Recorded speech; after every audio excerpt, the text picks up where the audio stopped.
قصتنا النهاردة بعنوان الصلاة. الصلاة. يذكر أحد المشايخ أنه كان في خروج للدعوة في الأردن، وخاصة في مدينة الزرقاء. يقول: صلينا الجمعة في أحد المساجد، وبعد الصلاة جلسنا مع مجموعة من طلاب العلم، فمنهم عالم من الكويت.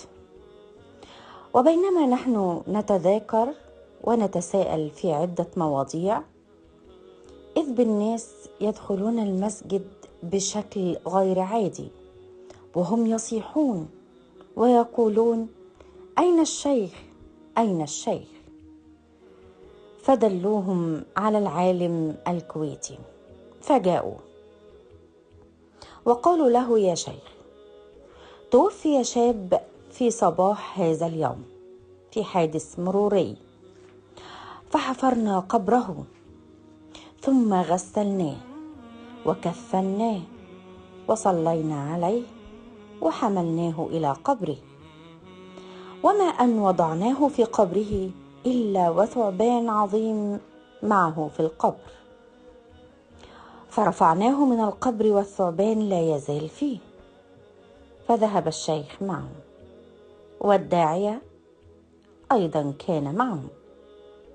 يقول: فلما أشرفنا على القبر ورأينا هذا الثعبان العظيم في وسط القبر، وقد رفع هذا الثعبان رأسه وفتح فاه وأخرج لسانه وأخذ ينظر إلى الناس نظرا مخيفا.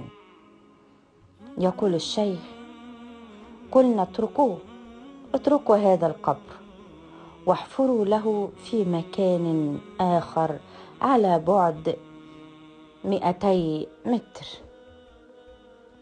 فلما انتهوا وإذا بالثعبان في وسط القبر، فحسبوا أنه ثعبان آخر، فنظروا في القبر الأول فما وجدوا فيه شيئا. يسترسل الشيخ ويقول: قلت لهم: ولو حفرنا ثالثا ورابعا لوجدنا ذلك الثعبان، لكننا نريد إخراجه من القبر وقتله. تعاون الناس جميعا وأخرجوه من القبر ووضعوه على حافة قبر بعيد، والناس كلهم ينظرون إليه، منهم من أصيب بالذعر والفزع وأغمي على البعض الآخر. تم استدعاء رجال الأمن وطوقوا القبر ومنعوا الاقتراب من القبر إلا العلماء وأهل الميت، وحمل الميت مرة أخرى ليوضع في القبر.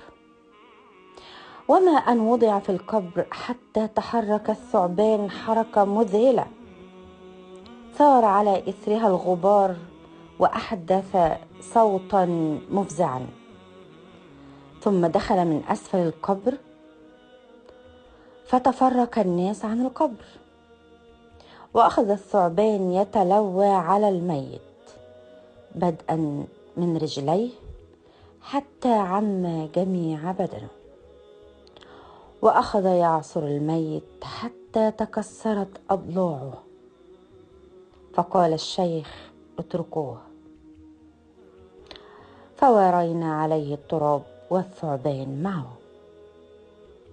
ذهبنا إلى والد الشاب،